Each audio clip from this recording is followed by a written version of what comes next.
Gracias, Ade. Buenos días, familia. Se me olvidó que era té lo que me sirvieron y me acabo de quemar la boca. Siempre tomo agua, eso es lo que... Si ven que lloro no es por emoción, es porque me acabo de quemar la boca. Ahora sí. Bien, hoy retomamos nuestra serie de hechos, o continuamos, mejor dicho, con nuestra serie de hechos titulada La Iglesia en el Poder del Espíritu Santo. Y quiero invitarte a que abras tu Biblia en Hechos capítulo 6. Vamos a estar meditando en Hechos capítulo 6, versículos del 1 al 7. Este será el pasaje en el que vamos a estar meditando. Hechos capítulo 6, versículos del 1 al 7. El día de hoy, mis hermanos, estaremos hablando de un tema que, sé que siempre digo eso, pero es porque lo es la Biblia, pues siempre es un tema muy importante, es muy relevante, pero específicamente hoy, y te lo voy a decir al final, considero que es un tema, te voy a explicar por qué al final, mejor dicho, considero que es un tema muy importante. Hoy estaremos hablando del tema del diaconado, es decir, el segundo grupo que la Escritura menciona para servir a la iglesia de Cristo. Además de los pastores o los ancianos, que es lo mismo, los diáconos, de acuerdo a la Escritura, son este grupo que está llamado por la iglesia para servir al cuerpo de Cristo. Y yo sé que en esta hora que tengo no voy a abarcar todo lo que quisiera que pudiéramos tocar. Por esa razón quiero recomendarte un libro. Hay un libro que creo que ahorita solo tenemos una copia nada más, pero si eres de las personas tal vez que les cuesta un poquito de trabajo leer libros densos, libros bastante gruesos, estos libros son excelentes para poder leer. Este libro específicamente habla sobre los diáconos. Yo me tomé la tarea de leerlo en esta semana y es un buen libro, es muy digerible, es muy fácil de leer. Y si tú te propones leerlo, tal vez 2 capítulos por día, no te toma más de 1 hora por día y puedes leerlo. Así que quiero invitarte a que lo puedas tal vez comprar. No tiene que ser aquí, puede ser en alguna otra librería o incluso puede ser por Amazon. Creo que cuando son por Kindle son más baratos. Así que donde tú gustes, pero sería bueno que lo leyeras. Vamos a orar antes de leer el pasaje y darle gracias al Señor por este tiempo. Padre, gracias por este tiempo en el que nos permites meditar en tu palabra. Gracias porque tú eres bueno con nosotros y podemos, Señor, aún todavía como país, Señor, profesar nuestra fe libremente. Podemos ver de acuerdo, Señor, a la Escritura y específicamente a Hechos, que muchos hermanos sufrieron a causa del Evangelio, incluso al confesarse como creyentes. Padre, gracias, porque nosotros en este momento no tenemos que escondernos, sino que podemos, Señor, hablar de nuestra fe con toda libertad. Te rogamos, Señor, que eso hable a nuestro corazón en esta mañana, en Cristo Jesús. Amén. Bien, como vamos a estar hablando del tema del diaconado, familia, quiero utilizar una ilustración que precisamente un testimonio que el libro utiliza y que se encuentra en la página 46, específicamente hablando de los diáconos. Quiero que prestes atención a esto porque no lo vas a ver en tu pantalla. Dice el libro: es demasiado fácil perder de vista este valor espiritual que tienen los diáconos sobre su rol, porque suele ser muy práctico dentro de la iglesia. Los diáconos ocupan un lugar de honor durante los primeros siglos del cristianismo. Y al mismo tiempo debemos recordar que muchos de los primeros diáconos fueron gigantes de la fe y la defendieron con valor. Y dice el libro, y quiero contarte el testimonio de uno de ellos, así que escucha esto, por favor. Primero viajemos a la antigua Roma, epicentro del imperio más poderoso de la tierra. Solo 8 años han pasado desde que el emperador Decio buscó exterminar a todos los que se negaban a jurar lealtad a su gobierno soberano. Innumerables cristianos fueron asesinados. Estamos en el año 258 después de Cristo y un hombre llamado Lorenzo es uno de los 7 diáconos sirviendo en Roma. Su tarea es supervisar el dinero de la iglesia y las distribuciones a los pobres. En agosto llega la noticia. El sucesor de Decio, Valeriano, ha emitido un edicto escalofriante. Todos los obispos, sacerdotes y diáconos deben ser acorralados y asesinados. Continúo con la ilustración. Lorenzo pronto es llevado ante el magistrado. La oferta: Entrega el tesoro de la iglesia y serás libre. El diácono acepta. Solo pide 3 días para recogerlo. Al abandonar el tribunal, Lorenzo no pierde el tiempo. Confía el dinero de la iglesia en manos seguras y luego reúne a los enfermos, los ancianos, las viudas y los huérfanos. Finalmente regresa al tribunal con un grupo de personas lamentándose. Furioso por la conmoción, el magistrado exige una explicación. Lorenzo responde: Señor, he traído lo que ha pedido. Luego, señalando hacia la gente que había reunido, declara: estos son los tesoros de la iglesia. Posteriormente, condenado a morir como mártir, el diácono soporta las llamas con una calma sorprendente, llegando incluso hasta hacer una broma con sus verdugos. Pueden darme la vuelta, ya estoy listo de este lado. El espectáculo de la profunda valentía de Lorenzo causó una gran impresión en el pueblo de Roma, provocando muchas conversiones. Este es el testimonio, mis hermanos, de la iglesia en los primeros siglos. Y el día de hoy estaremos hablando de este ministerio, de este servicio dentro de la iglesia, el diaconado. Y solamente quiero decirte por qué es importante que nosotros podamos aprender de esto. Bueno, porque es bíblico. Y porque como creyentes tú y yo debemos de saber la forma en cómo Dios ha estructurado el servicio, o si quieres utilizar la palabra liderazgo, dentro de su pueblo. Así que ve conmigo ahora sí a Hechos capítulo 6 y lee por favor conmigo del versículo 1 al versículo 7. Dice la palabra de Dios: Por aquellos días, al multiplicarse el número de los discípulos, surgió una queja de parte de los judíos helenistas en contra de los judíos nativos, porque sus viudas eran desatendidas en la distribución diaria de los alimentos. Entonces los 12 convocaron a la congregación de los discípulos y dijeron: no es conveniente que nosotros descuidemos la palabra de Dios para servir mesas. Por tanto, hermanos, escojan de entre ustedes 7 hombres de buena reputación, llenos del Espíritu Santo y de sabiduría, a quienes podamos encargar esta tarea. Y nosotros nos entregaremos a la oración y al ministerio de la palabra.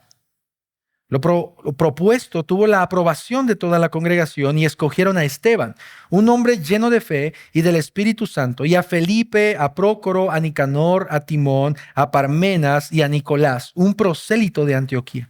A estos los presentaron ante los apóstoles y después de orar pusieron sus manos sobre ellos. Y la palabra de Dios crecía y el número de los discípulos se multiplicaba en gran manera en Jerusalén, y muchos de los sacerdotes obedecían a la fe. Este será el texto en el que estaremos meditando durante este tiempo, familia, y yo he titulado el sermón de esta mañana con el siguiente nombre: La necesidad de un diaconado bíblico. La necesidad de un diaconado bíblico. Y como en otras ocasiones, vamos a dividir nuestro pasaje en estas escenas que ya hemos visto en varios sermones de Hechos. Vamos a estar viendo estas 5 escenas bastante conocidas: el ambiente, el conflicto, clímax, resolución y el nuevo ambiente. Algunas de estas escenas te vas a dar cuenta que son realmente breves, pero una de ellas en específico, el clímax, es la que nos va a tomar más tiempo. Así que vamos a estar meditando en estas escenas. Y una idea central, si es que tú quieres llevarte algo específico para tu casa o en tu corazón, como idea central es lo siguiente: el diaconado es necesario para que la iglesia crezca y tenga una estructura firme de liderazgo. Lo voy a volver a repetir: el diaconado es necesario para que la iglesia crezca y tenga una estructura firme de liderazgo. Así que, para no perder tanto tiempo, ve conmigo a la primera escena, por favor, que la encontramos en el versículo 1. Solamente el versículo 1, y de hecho el versículo 1 lo vamos a partir a la mitad y vamos a tomar la idea que el autor está manejando. Este ambiente o esta primera escena yo le he titulado El crecimiento de la iglesia. Mira lo que dice el versículo 1, la primera parte. Sé que va a sonar muy cortado y lo sé, pero es con una intención. Dice: por aquellos días, al multiplicarse el número de los discípulos. Vamos a dejarlo hasta ahí, solamente como nuestro breve ambiente. De acuerdo a este texto, Parece ser que no había pasado tanto tiempo desde que Pedro y Juan o los apóstoles habían sido encarcelados, el sermón de hace 8 días. Por esa razón dice nuestro texto por aquellos días. Es casi como si nosotros dijéramos, después de lo que pasó en Hechos 5, ahora estamos viendo lo que está ocurriendo en Hechos 6, por aquellos días. Y lo que vemos es que por aquellos días el número de cristianos continuó creciendo. Si has estado con nosotros la mayor parte de la serie, te has dado cuenta que a partir de Hechos capítulo 2, vemos que la iglesia comienza a crecer. En Hechos 2:41 se nos dice que en el primer mensaje de Pedro se convirtieron ¿cuántas personas? 3,000. En Hechos 4:4 se nos dice que para el segundo sermón de Pedro ya eran 5,000 hombres. No sabemos, y de hecho el texto no nos dice de manera clara, si está contando aparte de los 3,000, estos 5,000 o juntando las dos predicaciones de Pedro son 5,000. No nos queda claro en el texto. Lo que sí nos queda claro es que por lo menos hay 5,000 hombres, sin contar mujeres, adolescentes y niños. Lo que podría hacernos pensar aproximadamente que el número de creyentes para ese entonces, Hechos 4:4, era de unas 8,000 personas. Para Hechos capítulo 5, versículo 14, que fue el pasaje que vimos hace 8 días, se nos dice que más y más creyentes, de hecho el texto nos dice multitud. ¿Te diste cuenta de eso hace 8 días? Multitud de hombres y de mujeres se añadían constantemente al número de ellos. Hay algo que me llamó la atención de este pasaje. Es decir, Hechos 5:14 no dice que había una multitud de creyentes ya. Dice que multitudes se añadían constantemente. Es decir, para este punto ya no sabemos cuántos son. Son muchos. El Hechos, de hecho, ya perdió la cuenta. Sabemos que Dios no, pero el autor ya dijo, bueno, creo que ya hasta aquí vamos a utilizar la palabra multitudes. Y esta familia es el ambiente de nuestra historia. La iglesia está creciendo y esto es algo hermoso. El evangelio se está expandiendo. Pero como en toda historia, o en casi toda historia, encontramos un conflicto. Y precisamente este conflicto también lo encontramos en el versículo 1. Por esa razón fue que partí el texto a la mitad. Y mira lo que ahora nosotros encontramos en la siguiente escena. ¿Te diste cuenta? Nuestra primera escena fue muy breve. Hay mucha gente, hay muchos creyentes, hay muchas personas que están obedeciendo la fe. Pero ahora ve conmigo al conflicto, el cual yo le he titulado Un problema surge con el crecimiento de la iglesia. Un problema surge con el crecimiento de la iglesia. Vamos a leer todo el versículo 1 para tener el breve contexto. Por aquellos días, al multiplicarse el número de los discípulos, surgió una queja de parte de los judíos helenistas en contra de los judíos nativos, porque sus viudas eran desatendidas en la distribución diaria de los alimentos. Hechos nos está planteando, nos está diciendo que la iglesia estaba creciendo demasiado rápido, y eso no era malo. Y esto es una de las cosas que nosotros hemos mencionado antes. Si te das cuenta, Hechos capítulo 6 nos está hablando de la primer mega iglesia. De hecho, la primera iglesia fue una mega iglesia. Por esa razón creo que como creyentes nosotros no deberíamos ir directo o corriendo a señalar o a juzgar aquellas iglesias que tal vez tengan más personas que nuestra iglesia. Porque el hecho de que sean más personas no significa, casi siempre, que las iglesias sean malas o que tengan una mala doctrina. Y como ejemplo tenemos Hechos capítulo 6. Así que la iglesia comienza a crecer de manera impresionante. Algo, de hecho, quiero pensar que no ha ocurrido incluso en nuestros tiempos, de esta manera. Pero como en todo lugar, familia, mientras más personas hay, más roces habrá. Creo que estás de acuerdo conmigo en esto. En donde hay personas, hay problemas. Donde hay personas, hay pecado. Porque cada persona es un pecador que está lidiando con su propio pecado. Y cuando dos o más pecadores se unen, es evidente que sus pecados también tienden a mezclarse y a verse involucrados. Te voy a dar 2 ejemplos bastante sencillos para que te des cuenta de esto. Para los que estamos casados, piensa en tu esposa o tu esposo. ¿Cuántos conflictos has tenido con tu esposa en lo que llevas de casado? Seguramente ya se te olvidaron. ¿Cuántos? Ahora yo te pregunto, ¿pero no se supone que la amas? ¿O no se supone que lo amas y que estarías dispuesto a dar la vida por él, ella? La respuesta es clara, es sí. Pero eso no significa que nuestros pecados han desaparecido. Porque son dos pecadores que se unen y que constantemente están rozándose con varias cosas. Hay matrimonios en donde una de las dos parejas o una de las dos personas es muy puntual y la otra pareja es muy impuntual. No voy a decir quién, ustedes mismos saben quiénes son. Hay una de las partes en donde tiende a ser más aseado, más limpio, más ordenado. Y cuando ve que el cajón del esposo o de la esposa, que eso casi siempre es hacia el esposo, ¿no? Cuando ve que el cajón del esposo está solo aventada la ropa, ¿qué es lo que pasa? Te enojas, te frustras.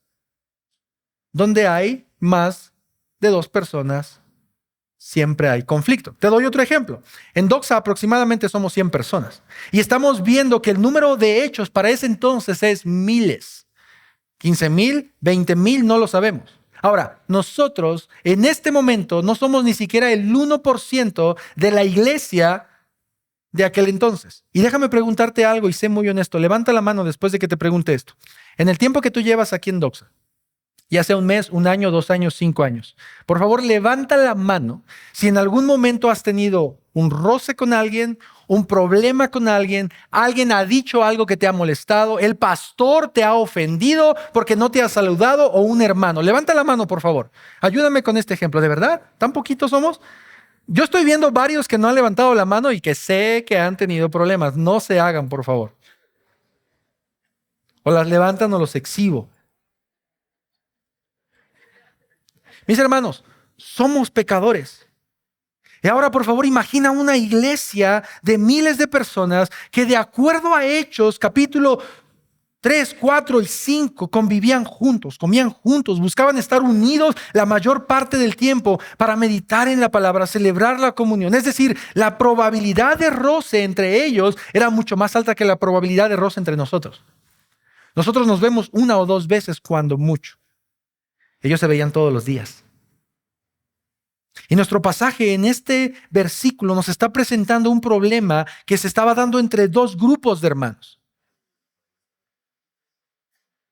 Y antes de hablarte de estos dos grupos de hermanos, quiero regresar un poquito al inicio de Hechos, porque quiero que veas algo que me llamó mucho la atención y quiero que lo veas conmigo.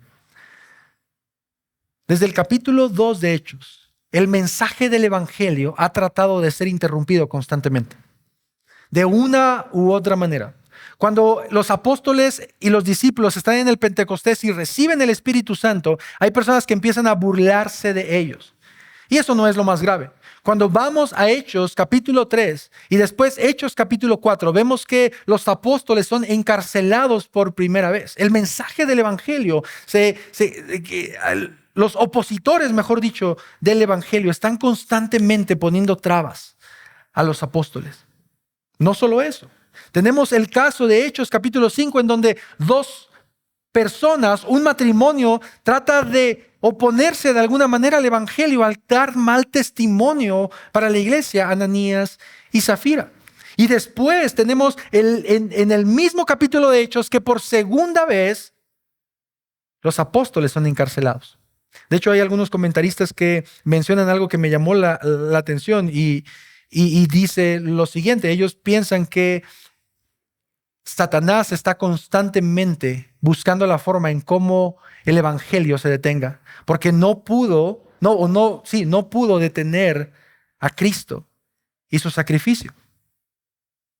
Pero ya sea que tú creas que esto es obra de Satanás o es obra de los hombres, quiero que puedas ver conmigo cómo por cuarta vez en los primeros capítulos hay una oposición clara o un problema que Hechos nos presenta. El pasaje nos dice que hay un conflicto. Primero, hay dos grupos de judíos en el texto. ¿Te das cuenta de eso, verdad? Judíos helenistas y judíos nativos. Estos eran los dos grupos que conformaban la iglesia del primer siglo o la iglesia primitiva. Ahora, ¿cuál es la diferencia entre estos dos grupos? ¿Por qué la Biblia habla de dos tipos de judíos?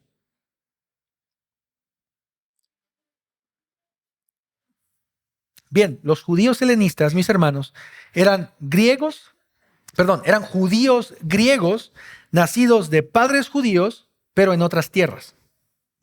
Ellos no nacieron en Jerusalén, o como le llamaban, o como le siguen llamando ahora los israelitas, no nacieron en Tierra Santa.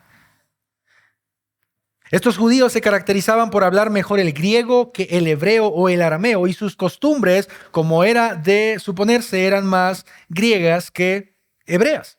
Estos judíos fueron los que llegaron para celebrar el Pentecostés. ¿Recuerdas eso en Hechos 2? Muchas personas llegaron para el Pentecostés y es muy probable que estos eran estas personas, o ellos eran estas personas. Ellos no vivían en Jerusalén, pero cuando fueron atraídos por el mensaje del Evangelio, decidieron quedarse ahí para seguir aprendiendo de Cristo. Este es el primer grupo. Tenemos al siguiente grupo, que son los judíos nativos o hebraicos. Estos son los que nacieron en la Tierra Santa. Ellos hablaban arameo o hebreo, y muy pocos de ellos hablaban griego. Ellos, a diferencia de los otros judíos, guardaban toda la cultura y la tradición judía. Estos dos grupos eran los que conformaban la iglesia, personas aparentemente iguales, pero distintas en muchas cosas. Y mis hermanos, el texto nos dice que parece ser que no pasó tanto tiempo para que comenzara a haber un conflicto entre estos dos grupos. Porque al parecer dice el texto que las viudas que no habían nacido en Jerusalén estaban siendo desatendidas por los judíos nativos. ¿Te das cuenta de eso, verdad? Eso es muy claro. Aparentemente había un favoritismo a las viudas que habían nacido en la tierra de Israel y que los judíos que estaban repartiendo la comida o los alimentos despreciaban a las otras viudas. En otras palabras, había un problema de favoritismo dentro de la iglesia. Y quiero que veas conmigo, familia, cómo, aunque el crecimiento masivo fue algo muy bueno, porque eso fue muy bueno, al mismo tiempo esto crea problemas y conflictos dentro de la iglesia. Es más, yo quiero pensar que uno de los riesgos siempre constantes de que una iglesia crezca muy rápido es que las personas son desatendidas. Imagínate, si en una iglesia pequeña pasa eso, que no pasa en una iglesia de miles de personas. Y ahora vemos en Hechos 6 que la iglesia está experimentando esto. Dos grupos de creyentes, judíos helenistas, judíos nativos. Y podemos pensar o podemos creer que este segundo grupo, los judíos nativos, de alguna manera se creían dueños de la provisión que ellos tenían. A pesar de que vimos anteriormente y lo estudiamos que cuando la gente era generosa, ¿quiénes eran generosos? Todos. No solamente era un grupo, el pasaje no dice solo los grupos o los judíos nativos fueron los que dieron, no, dice todos los creyentes. Pero de alguna manera este grupo pensaba que al ser ellos de Israel y al haber nacido ahí, les daba el derecho de poder tomar las decisiones. Y en algún momento entre Hechos 2 y Hechos 6, vemos que los apóstoles junto con los discípulos tomaron la decisión de ayudar a los más vulnerables, específicamente aquí a las viudas. Y sabes que esto en realidad no es algo nuevo. En el Antiguo Testamento podemos ver que una y otra vez Dios hace el llamado al pueblo de Israel a ayudar a las viudas y a los huérfanos. Te doy un ejemplo solamente. En el Salmo 68:5, lo vas a ver en pantalla, Dios mismo dice de él que él es padre de los huérfanos y defensor de las viudas. Y esto no solo es en el Antiguo Testamento, en el Nuevo Testamento tenemos claros ejemplos. Uno de ellos, Primera de Timoteo, capítulo 5. Pablo casi utiliza todo un capítulo para hablar del cuidado que las viudas deberían de tener. Es más, él dice, las viudas deben de ser mayores de 60 años. Si ellas no tienen hijos, entonces que la iglesia les provea, primero que los hijos provean, que se hagan responsables. Pero si no tiene hijos, entonces la iglesia tiene que entrar al quite. Lo estoy parafraseando solamente. Pero lo que podemos ver es que el inicio del cuidado de los vulnerables lo vemos desde Hechos capítulo 6, conforme la iglesia fue creciendo. Pero tenemos este problema, mis hermanos, que las viudas que no nacieron en Jerusalén estaban siendo desatendidas. Había un roce, un conflicto entre ellos. Y quiero que vayas conmigo ahora al clímax, por favor, que es el versículo 5 y 6 y que lo estudies conmigo, porque esta es la parte en donde me voy a tardar más de todo el sermón.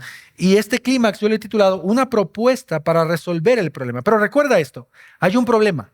La iglesia que está creciendo de manera sorprendente está comenzando a tener un problema. Ahora, para muchos de nosotros podría parecer muy insignificante este problema, pues que les den de comer y ya. Pero el problema no solamente tiene que ver con comida. El problema tiene que ver con un favoritismo que puede llegar a que la iglesia se divida entre estos dos grupos de creyentes. Y eso es de lo que hablaremos en este clímax. Una propuesta para resolver el problema. Versículo, léelo conmigo, por favor, 2 y 3. Entonces, 2 al 4, perdón. Entonces los 12 convocaron a la congregación de los discípulos y dijeron: no es conveniente que nosotros descuidemos la palabra de Dios para servir mesas. Por tanto, hermanos, escojan de entre ustedes 7 hombres de buena reputación, llenos del Espíritu Santo y de sabiduría, a quienes podamos encargar esta tarea. Y nosotros nos entregaremos a la oración y al ministerio de la palabra. Hay un problema. Y ahora, en estos versículos encontramos una propuesta para resolver ese problema. Los apóstoles sabían muy bien que si no controlaban pronto este problema, esto podría ir escalando cada vez más, al grado de llegar, mis hermanos, a una división. Piensen en esto. La primera iglesia de Cristo, dividiéndose en sus primeros meses. ¿Alguno de ustedes conoce alguna iglesia que haya comenzado por una división? Yo sí, muchas. ¿Alguno de ustedes conoce alguna iglesia que por problemas entre sus miembros se haya dividido? Yo sí, varias. Y mis hermanos, esto no es algo raro, desgraciadamente, para la iglesia de hoy en día. Personas que terminan peleadas porque no se ponen de acuerdo en algo, y a veces en algo tan insignificante. Personas que no se ponen de acuerdo en qué tipo de música van a tocar, qué tipo de vestimenta van a usar, cómo es que las personas van a ser enseñadas o discipuladas. Este tipo de cosas llega a causar división dentro de las iglesias. La iglesia en la que yo estuve por varios años, tengo entendido que es una de las primeras iglesias de la ciudad en donde yo vivo. Tiene más de 70 años, me parece. Bueno, de esa iglesia han salido más de 20 iglesias. Lamentablemente no han salido por plantación, sino por división. 5 o 10 hermanos que se pelean con el pastor o con algún líder, y como no están de acuerdo, entonces la mejor idea para ellos es que plantar su propia iglesia. Y mis hermanos, este problema era algo que podía ocurrir. Que los judíos helenistas dijeran: estos quienes se creen para retener la comida de nuestras viudas, ¿saben qué? Vamos a hacer algo, vámonos a otra iglesia, vamos a formar nuestra propia iglesia. ¿Quién los necesita a ellos? Es más, ya ni siquiera tenemos que traducir los sermones al griego o al hebreo. Vamos a hacerlo en nuestro propio idioma. Y los apóstoles sabían muy bien que esto podía ocurrir. Por esa razón, ellos ellos proponen lo siguiente, y quiero que lo puedas ver conmigo en los versículos, que tengas tu Biblia abierta. Número 1, ellos convocan a la congregación de los discípulos. Familia, escucha esto es muy importante. Ellos convocan a la congregación de los discípulos, es decir, el problema que estaba sucediendo en la iglesia no era un problema solo de los apóstoles. No lo estoy diciendo yo, lo está diciendo el texto. Los apóstoles pudieron haber dicho: bueno, a ver, está bien, déjenos arreglar el asunto nosotros. No, ¿qué es lo que dice el texto? Ellos llamaron a la congregación de los discípulos. Yo no sé si a los 20,000 o a los, no sé cómo le hicieron. O tal vez, no lo sé. Pero los llamaron. Y sabes que esto me hizo pensar, familia, y quiero que lo puedas ver también tú, porque a veces venimos de contextos muy diferentes en donde tal vez tú has pensado que cuando hay un problema dentro de la iglesia y que ese problema no te afecta a ti directamente, ¿quiénes son aquellos que deberían de encargarse de ese problema? ¿O te ha pasado tal vez que cuando alguien se acerca para ti y te pide ayuda porque tiene un problema, una necesidad, ¿cuál es tu primera reacción como creyente? Vamos a preguntarle al pastor. Él debe de saber más que yo. O él va a saber qué hacer. ¿Por qué? De acuerdo a este texto, los apóstoles están diciendo: vengan y resolvamos este problema juntos. Así que ellos llaman a la congregación, para hacer esto. Número 2, ellos priorizan la predicación del evangelio. Quiero que veas esto. Ellos convocan a la congregación y les dicen: mis hermanos, no es conveniente que nosotros descuidemos la palabra de Dios para servir mesas. Es decir, cuando ellos los reúnen, ellos son claros con la iglesia al decirles que ellos no pueden estar resolviendo todos los problemas. Ellos no podían descuidar el ministerio de la predicación por atender asuntos que, si bien son importantes, mis hermanos, no son más importantes que la predicación del evangelio. Sé que eso suena cruel. Sé que eso puede sonar como, ¿yo no valgo? No, claro que sí. Pero de acuerdo a este texto, los apóstoles están diciendo: nosotros no podemos resolver este problema y estarnos entreteniendo y descuidar la predicación del evangelio. Es verdad, hay asuntos importantes dentro de la iglesia.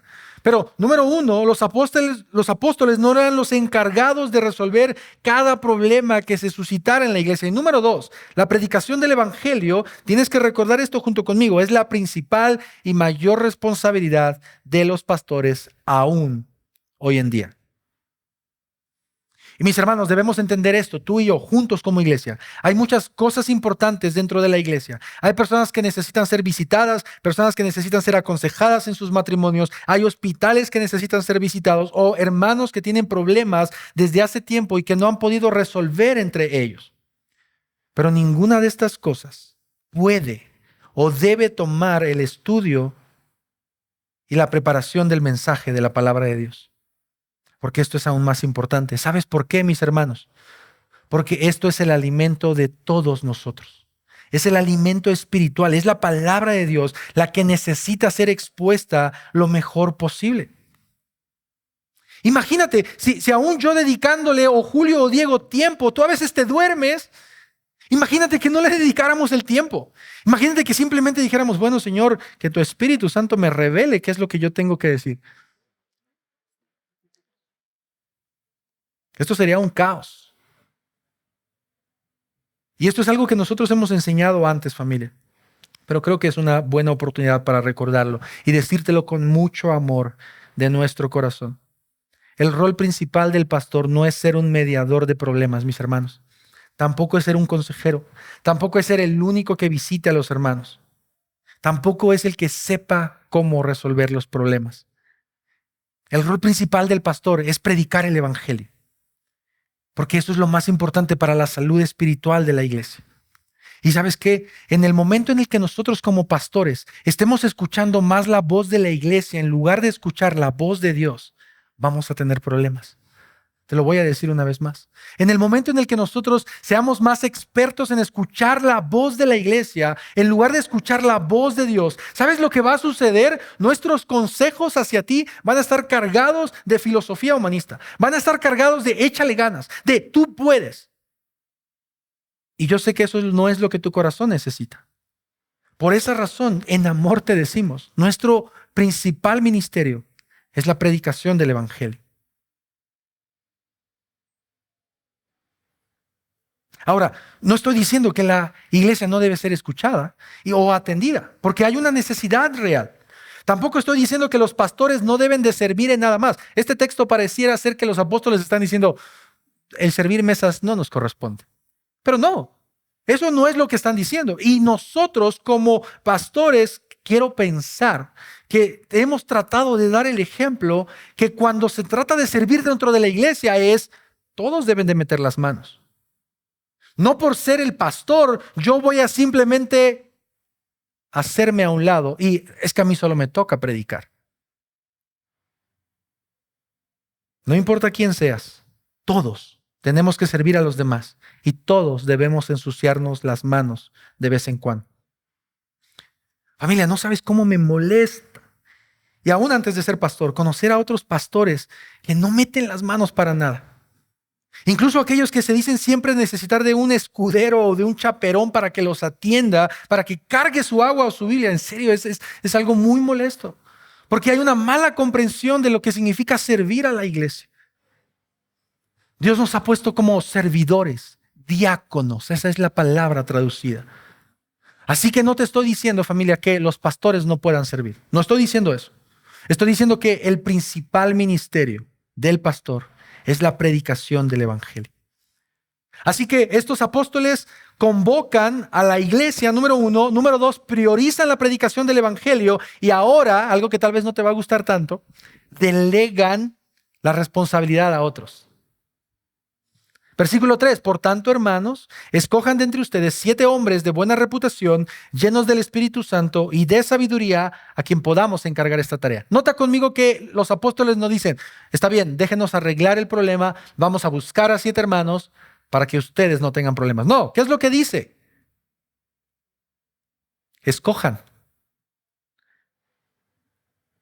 Mira cómo estos hombres involucran a la iglesia. Y les dice, escojan. Escojan entre ustedes. No solo le informan a la iglesia del problema, los hacen parte también de la solución. Ahora, déjame hacer un paréntesis que espero no tardarme tanto, eso espero, pero en este pasaje específicamente hay un tema de discusión que por siglos no ha podido resolverse dentro de la iglesia. Y específicamente es el tema del diaconado masculino. El pasaje dice de manera clara, mis hermanos, ustedes escojan a 7 hombres. Por lo que dentro de muchas iglesias hay pastores o hermanos que creen que, como Hechos capítulo 6 habla específicamente de un diaconado masculino, esta es una regla que debería seguirse. Ahora, te digo esto porque dentro de Doxa hay un diaconado también femenino. Tenemos diáconos hombres y diáconos mujeres. Y hago este paréntesis porque tal vez tú podrías pensar entonces, ¿por qué ustedes están desobedeciendo la palabra de Dios? Bueno, sin dar tantas explicaciones, y si alguien quiere acercarse después conmigo, nosotros tenemos un documento de más de 40 páginas que se llama Complementarismo, que habla precisamente del servicio dentro de la mujer. Pero déjame resumirlo o tratar de resumirlo en tal vez 1 o 2 minutos. Nosotros creemos que a pesar de que Hechos capítulo 6 habla específicamente de un diaconado masculino, vemos que conforme los años fueron pasando dentro de la iglesia, las mujeres también tenían roles de servicio al grado de que en Romanos capítulo 16, cuando Pablo está presentando a sus servidores, presenta a una mujer llamada Febe, gracias, la diaconisa. Él dice, atiendan a nuestra hermana Febe, la diaconisa. Además de eso, nosotros podemos ver en 1 de Timoteo capítulo 3 que hay cuestiones específicas que se les da a las mujeres que pareciera indicarnos que se está hablando específicamente de un diaconado femenino. Lo que nosotros creemos en Doxa es que el rol que de acuerdo a la Escritura está permitido solamente por los hombres es el pastorado. Es decir, nosotros no creemos que una mujer pueda ser pastora. No porque valga más, no porque sepa menos, perdón, no porque valga menos, no porque sepa menos, no porque sea mujer, porque es una cuestión de creación, dice la palabra del Señor. Es una cuestión de que el Señor ha dispuesto que el hombre sea la autoridad dentro de la iglesia. Ahora, entonces, ¿por qué nosotros tenemos diaconisas mujeres? Porque las diaconisas mujeres están bajo la autoridad de los pastores. Es por esa razón que tú puedes ver mujeres cantando y que a veces estén diciendo, hermanos, vamos a adorar. De algún modo ellas están liderando, pero están liderando bajo la autoridad de los 3 pastores. Cierro paréntesis. Pedro no le está diciendo a la iglesia, busquen hermanos entre... Perdón, me estoy adelantando un poquito. Mira lo que vemos en el texto. Y lo que vemos en el texto es que Pedro está dando cosas específicas para buscar en los hermanos. ¿Te das cuenta, verdad? Por tanto, versículo 3, hermanos, escojan de entre ustedes 7 hombres. ¿Qué dice? Número 1, de buena reputación. Número 2, llenos del Espíritu. Número 3, de sabiduría. Y número 4, a quienes podamos encargar esta tarea. Es decir, lo que el apóstol Pablo estaba diciendo es, necesitan hombres de buena reputación, que sean llenos del Espíritu Santo, sabios y aptos para el servicio. El hecho de decirles a quien podamos encargarles esta tarea significa que deben ser personas aptas. Es decir, Pedro no le dijo a la iglesia, miren, busquen entre sus mejores amigos. ¿Quién te cae mejor? ¿Quién crees tú que podría servir liderando esta área? Tampoco les dijo, busquen a los hermanos que les vaya mejor en la vida. Busca quien tiene más dinero. Ellos, si les va bien en la vida, les va a ir bien en la iglesia. No. Gracias a Dios porque la Biblia nos dice cómo es que la iglesia debería estar buscando estos diáconos, estos servidores. Y de ahí es de donde proviene esta palabra. La palabra diácono proviene, o el significado es servidor. Y les dice, tienen que ser de buena reputación. Es decir, deben de tener un buen testimonio. Claro, no podemos buscar personas perfectas porque no las hay, pero sí personas que sean respetadas por la comunidad, que sean personas que han demostrado el amor de Dios dentro de la iglesia. Les dice, deben ser llenas del Espíritu Santo. Cuando yo estaba viendo este punto, mis hermanos, en algún sentido me causó un poco de tristeza porque eso debería ser lo que caracteriza a un cristiano. Pero de acuerdo al apóstol Pablo, el apóstol Pedro, parece ser que no siempre. Que hay personas que son más llenas del Espíritu Santo que otras, y Él les está diciendo, busquen a los que ustedes vean que son llenos del Espíritu Santo. Podríamos pensar en personas que están dando el fruto del Espíritu Santo. Amor, paciencia, bondad, benignidad, mansedumbre, templanza. Estas características. Que sean sabios. Es decir, personas que actúen con prudencia, que sepan callarse cuando tengan que hacerlo y hablar cuando sea el momento. ¿Por qué? Porque estos hombres iban a estar constantemente al cuidado de personas. Imagínate que los judíos helenistas se acercaran a uno de los diáconos y le dijera, es que el hermano me está molestando y me está diciendo esto y no. Y entonces el diácono fuera y le dijera al hermano judío, oye, ¿qué crees que me dijo el hermano? No, debían de ser sabios, debían ser prudentes. Pero al mismo tiempo debían saber cumplir con esta tarea. O como el mismo texto lo dice, a quien podamos encargar esta tarea. Y aquí quiero decirte algo también, familia. Es bueno y necesario tener aún más desarrollado el carácter que el talento. Y eso es algo que nosotros hemos creído siempre. El carácter pesa más que el talento. Incluso si te das cuenta en 1 de Timoteo capítulo 3, cuando Pablo dice las características para un pastor, él menciona 16 características, 17 en la versión Reina Valera me parece, y de esas 16 características, ¿recuerdas cuántas tienen que ver con la aptitud para enseñar? Una. Y 15 tienen que ver con el carácter. ¿Por qué? Porque es más fácil aprender que cambiar el corazón. Entonces nosotros creemos también en esto. El carácter pesa, pero no podemos hacer de lado el talento. Podemos tener entre nuestros hermanos a alguien que tenga una buena reputación, que tenga un buen corazón, que sea sabio, pero específicamente nosotros como iglesia no podemos ponerlo como diácono en un área que tal vez no esté capacitado. Te doy un ejemplo y perdóname porque te agarré aquí y estás enfrente. Imagínate a Israel, imagínate que él tiene un buen corazón, que él ama a las personas, pero que él quiera servir en música y no sepa ni tocar la puerta. No va a servir esto dentro de un área en la que no esté capacitado. Lo puede aprender, claro que sí, pero va a tomar su tiempo. Así que mis hermanos, nosotros podemos ver estas características en Hechos, y no solamente en Hechos. No voy a tomarme el tiempo porque ya estoy corto de tiempo, pero hay un pasaje que si tú quieres leer más sobre el diaconado, lo encuentras en 1 de Timoteo, capítulo 3. Aún más desarrollado, el apóstol Pablo dice, bueno, los diáconos deben ser dignos de una sola palabra, no deben de ser dados al mucho vino, no amantes de ganancias deshonestas, guardadores del misterio de la fe, es decir, saber por qué creen lo que creen. Deben ser puestos a prueba por la iglesia, deben ser irreprensibles. La lista crece un poco más. Y si cumplen estas características, dice Pablo, entonces pueden ser diáconos, y si no, no lo pueden ser. Vayamos de vuelta a nuestro pasaje, familia. Yo me hice esta pregunta mientras estaba estudiando el pasaje. ¿Por qué tantos requisitos solo para servir mesas? ¿Por qué tantos requisitos y lo único que estos hombres tenían que hacer era repartir comida o dar conforme a las necesidades de las viudas? ¿No es demasiado lo que se les pide?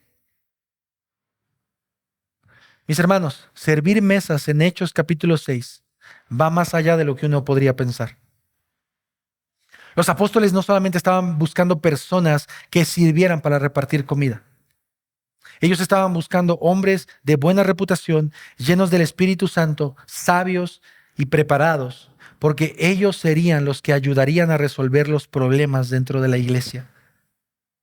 No solamente este problema que estaba sucediendo, futuros problemas. Mientras los apóstoles se concentraban en la oración y en la preparación para el alimento de la iglesia. Mientras que ellos hacían eso, de acuerdo al texto, estos hombres se cargarían de servir a la iglesia con sus dones para aliviar la carga de los pastores. Por esa razón es que estos hombres debían tener estas características. Recuerda lo que mencioné al principio como idea principal y la vas a ver en la pantalla. El diaconado es necesario, no es una opción, mis hermanos. Es necesario para que la iglesia crezca y tenga una estructura firme de liderazgo. Y este es el clímax de nuestra historia. Los apóstoles están proponiendo que la iglesia junta busque a hombres capaces de servir a la iglesia. Ve conmigo, por favor, a la quinta escena, que es nuestra resolución, la cual yo le he titulado Los diáconos que ayudarán a resolver el problema. Recuerda, el ambiente lo titulamos el crecimiento de la iglesia, el conflicto, un problema surge con el crecimiento de la iglesia, el clímax que acabamos de ver, una propuesta para resolver el problema y ahora nuestra resolución, los diáconos que ayudarán a resolver el problema. Ve conmigo, por favor, al versículo 5. Lo propuesto tuvo la aprobación ¿de quién? De toda la iglesia. Y escogieron a Esteban, un hombre lleno de fe y del Espíritu Santo, y a Felipe, a Prócoro, a Nicanor, a Timón, a Parmenas y a Nicolás, un prosélito de Antioquía. A estos los presentaron ante los apóstoles y después de orar pusieron sus manos sobre ellos. Déjenme, creo que aquí termina, es que tengo un error aquí, no lo había visto. Sí, pusieron sus manos sobre ellos. Esta resolución va a ser muy breve en comparación con nuestro clímax.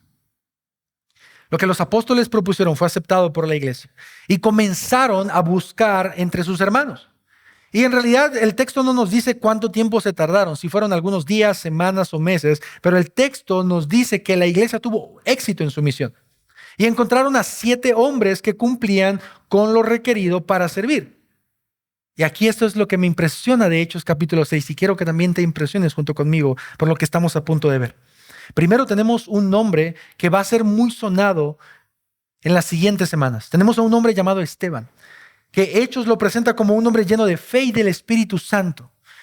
Y de acuerdo al siguiente pasaje que vamos a ver, es el primer mártir de la iglesia. Después tenemos a un hombre llamado Felipe, del cual vamos a aprender en Hechos capítulo 8. A Prócoro, a Nicanor, a Timón, Parmenas y a Nicolás. ¿Te acuerdas cuál era el problema que Hechos capítulo 6, versículo 1 nos presentaba? Lo que acabamos de ver. ¿Cuál era el problema? Un problema de favoritismo. Había un problema en el que un grupo tenía favoritismo por otro. Había un problema racial o cultural. Los judíos nativos estaban priorizando a sus mujeres por encima de las mujeres que venían de otros pueblos.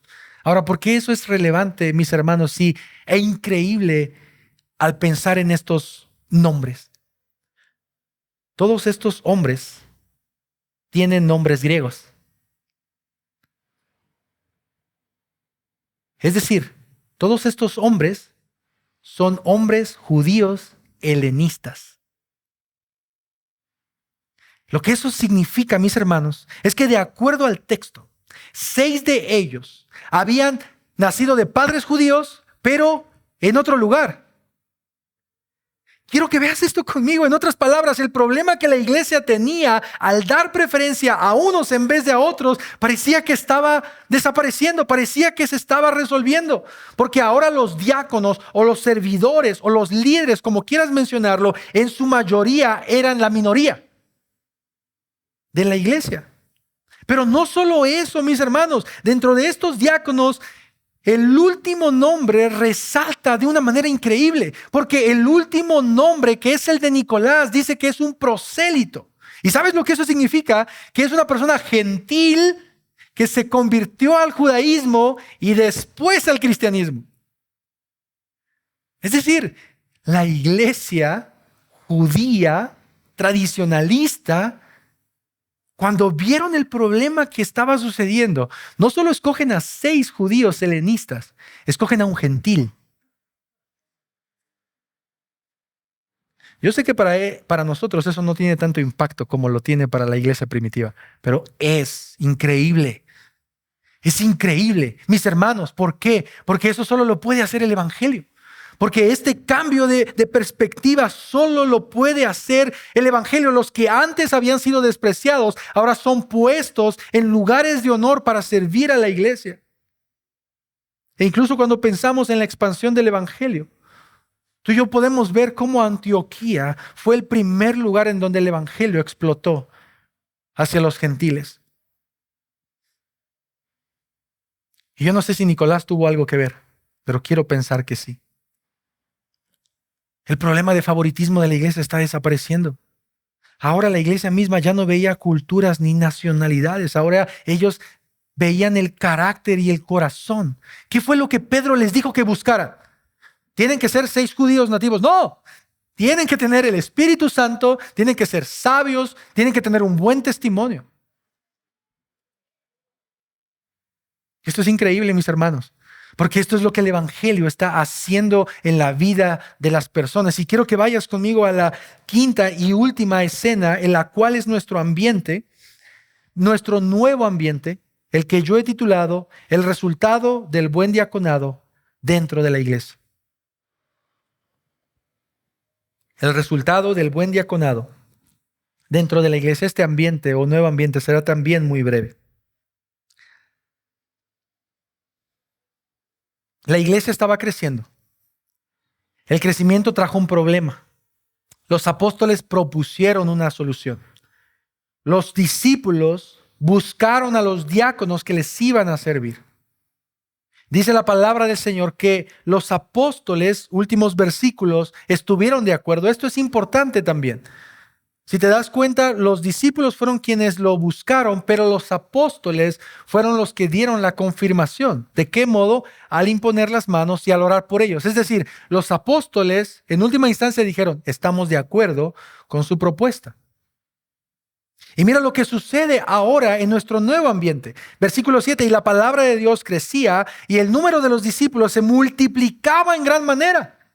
Y muchos de los sacerdotes obedecían a la fe. Mira la forma en cómo termina nuestra historia. Después de que este problema se resuelve, ahora la palabra de Dios crecía. ¿Por qué?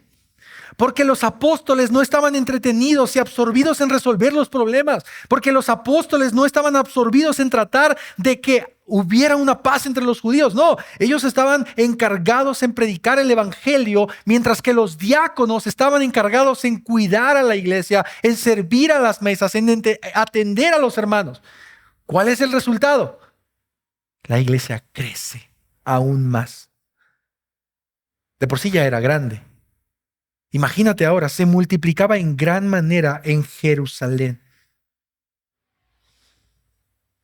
¿Te imaginas si los apóstoles, en lugar de haber predicado la palabra, hubieran dedicado su tiempo y ministerio en tratar de resolver los problemas de los miles de creyentes? Es muy probable que Hechos 6:7 no existiera, mis hermanos, y que la iglesia, lejos de crecer y multiplicarse, comenzara a estancarse, y a causa de esto, muchos conflictos comenzaran a salir. Pero no termina así nuestra historia. La historia dice que la iglesia comenzó a crecer tan rápido al punto de que encontramos algo impresionante en este versículo. Para mí es increíble, yo lo mencionaba con mi grupo comunitario el jueves. Nuestro pasaje dice que el evangelio creció tanto que ahora muchos de los sacerdotes, muchos de los líderes religiosos, presta atención a esto, mis hermanos. Aquellos hombres que en Hechos 4 y en Hechos 5 estaban encarcelando a Pedro y a Juan, aquellos que tiempo atrás habían enjuiciado de manera injusta al Hijo de Dios y que al unísono gritaban frente a Pilato, crucifíquenlo. Que frente a la cruz, mientras Cristo estaba desangrándose, ellos se burlaban diciendo, bájate de la cruz y entonces te creeremos. Ahora el evangelio está llegando a ellos. Y ahora ellos están cayendo a los pies de Jesús. El texto no nos dice que fue uno o que fue dos. Muchos de aquellos que se oponían con su vida al Evangelio, ahora estaban cayendo a los pies de Cristo. Mis hermanos, qué hermoso es el Evangelio, salvando a personas que no merecen ser salvadas, como estos hombres y como nosotros. Qué hermoso es el Evangelio, uniendo a personas de diferentes contextos y diferentes formas de pensar, judíos, helenistas y nativos que no tenían muchas cosas en común. Qué hermoso es el Evangelio que hoy en día contigo y conmigo nos une a pesar de muchas diferencias que tenemos entre nosotros. Muchos de nosotros venimos de contextos diferentes. Venimos de matrimonios quebrantados, venimos de falta de ausencia de padres, venimos de ausencia económica o bendición económica. ¿Y sabes qué es lo hermoso del Evangelio? Que eso no es lo que nos tiene aquí. Lo que nos tiene aquí es Cristo. Y lo que nos tiene aquí es su cruz. Hechos 6, además de enseñarnos la importancia de un diaconado bíblico, también nos enseña cómo Dios salva a pecadores necesitados de Él y que después los llena del Espíritu Santo para servir a su iglesia imperfecta, que está siendo perfeccionada por medio de los problemas y las aflicciones. Y así es como termina nuestra historia, familia. Pero déjame ahora ir a la parte práctica de Hechos capítulo 6. Y quiero pedirte que me regales unos minutos más de tu tiempo, por favor. Familia, nosotros en Doxa tenemos diáconos en cada área de servicio. Tenemos diáconos en música, en hospitalidad, logística, media, niños. Y nos hacen falta otros diáconos más. ¿Y sabes qué? De acuerdo a Hechos capítulo 6, no solo es mi responsabilidad poner a prueba a estos hombres y mujeres. Como iglesia, es tu responsabilidad conocerlos y ver si estos hermanos cumplen con los requisitos que la Biblia pide que tengan. Pero no solo eso. En febrero del siguiente año, es decir, en 4 meses, nosotros vamos a comenzar una plantación de iglesia con el pastor Diego, que por cierto, varios de ustedes saben que no está aquí porque está en Monterrey en un entrenamiento. Y en esta plantación, él y su familia y otro grupo de aproximadamente 15 o 20 hermanos de aquí de Doxa van a salir para plantar iglesia. Y dentro de esas personas, mis hermanos, 2 de nuestros diáconos, Alan y Dulce, se irán con ellos como equipo núcleo. Pero no solo eso. Tal vez tú no sepas esto, pero nosotros como iglesia, cada cierto tiempo, más o menos cada 2 años, nosotros hacemos cambio de diaconado. Esto con el objetivo de que otros hermanos que han llegado y que puedan estar mostrando las características de Hechos y de 1 de Timoteo capítulo 6, 1 de Timoteo capítulo 3 puedan servir a la iglesia. Y el tiempo se ha llegado, mis hermanos, para que nosotros hagamos un cambio de diaconado. Y el único cambio que nosotros no haremos en esta ocasión será con Marisol, la diaconisa encargada del cuidado de los niños, porque ella tiene un poco menos de tiempo que los demás diáconos. Pero las demás áreas de servicio tendrán la necesidad de hermanos que cumplan con estas características: música, audio, logística, media y hospitalidad. Y aquí, mis hermanos, es donde tú juegas un papel importante. Porque necesitamos hombres y mujeres, y que tú como miembro de la iglesia, además de orar, puedas ver a aquellos de entre tus hermanos de al lado que puedan ser buenos candidatos para servir como diáconos en estas áreas. Lo acabamos de ver. Este no es un trabajo exclusivo para los pastores, es un trabajo que como iglesia debemos hacer juntos. Y una vez que oremos y que despidamos a nuestros diáconos que han estado sirviéndonos y que nos han bendecido tanto, nos han ayudado tanto y han fortalecido a la iglesia, ahora es el tiempo de que otros diáconos puedan comenzar a servir a la iglesia. Y quiero decirte esto de manera práctica, familia: no nos dejes ese trabajo solo a nosotros. Tú acabas de ver en el texto que eso es algo que te corresponde también a ti como creyente. Es más, aún aquellos que están pensando en ser miembros para este siguiente año, esto es parte de tu responsabilidad. Tenemos 4 meses para que tú puedas irte acercando a Julio, a Diego o a mí. Y que puedas decir, hermanos, yo he visto a este hermano y creo que cumple con las características no con las características que la iglesia pide, con las características que la Biblia pide. Y si tú eres uno de estos hermanos que puedas decir, mi hermano, a mí me gustaría ser diácono. Lo que nosotros vamos a hacer como pastores es decirle a la iglesia, este hermano, esta hermana quiere ser diácono o diaconisa. Lo pondremos a prueba. Pero, mis hermanos, déjenme terminar con esto. La responsabilidad del diaconado nos compete a todos. Quiero terminar con la idea central con la que inicié, que dice lo siguiente. El diaconado es necesario para que la iglesia crezca y tenga una estructura firme de liderazgo. Nuestro trabajo como creyentes es edificar a la iglesia juntos, no dejar el trabajo a unos pocos. Ponte de pie, por favor, familia.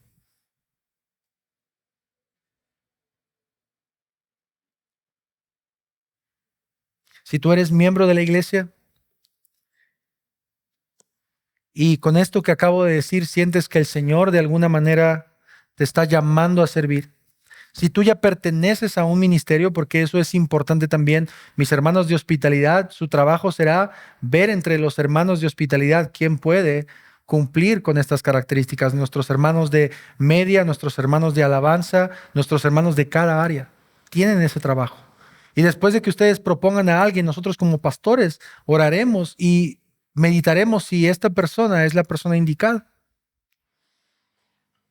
Pero nuestro trabajo como iglesia es buscar la edificación del cuerpo. Es responsabilidad de todos.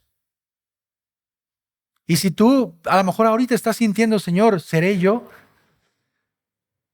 Ora al Señor. Pide al Señor sabiduría. Pregúntale a tu esposa, eso es un buen inicio. Pregúntale a tu esposa, mi amor, o a tu esposo, mi amor, ¿tú crees que yo estoy cumpliendo con las características que Hechos y que Timoteo? Si tu esposa te dice que no, ahí déjalo, mi hermano. Porque ella es la que más te conoce, o él es el que más te conoce. Y si él o ella te dice que no, ya no le intentes. Pero si ella te dice que sí, y te dice, sí, yo creo que sí, puedes después preguntarle a otro hermano, con tu círculo más cercano, para que puedas tener esta confirmación de parte de la iglesia. Vamos a orar, Padre, gracias en esta tarde por la bendición que nos permites de poder reunirnos, Señor, como iglesia. Gracias por tu fidelidad, Señor, y muchas gracias porque nos dejas de manera clara lo que nosotros deberíamos hacer como iglesia, Señor. Reconocemos que la iglesia tiene muchos problemas porque somos pecadores y somos imperfectos aún de este lado, Señor, de la vida. Pero al mismo tiempo te damos gracias por nuestros diáconos, Señor, que ahora están sirviendo en este momento. Y los diáconos que han servido también, Señor, a lo largo de los años. Y tú sabes quiénes son, Señor. Muchas gracias por su vida. Gracias porque tú has cuidado de ellos, Señor. Les has bendecido, los has animado, los has fortalecido. Señor, somos tan bendecidos con ellos y hemos sido tan bendecidos con los diáconos que han pasado, Señor, por estos años. Desde ahora queremos pedirte, Señor, por estos futuros diáconos que ni siquiera sabemos quiénes son, pero tú lo sabes. Señor, llena, Señor, a estas personas de tu Espíritu Santo. Da sabiduría en ellos, capacítalos. Desde ahora te pedimos por ellos en Cristo Jesús. Amén. Puedes tomar tu lugar, familia, unos minutos.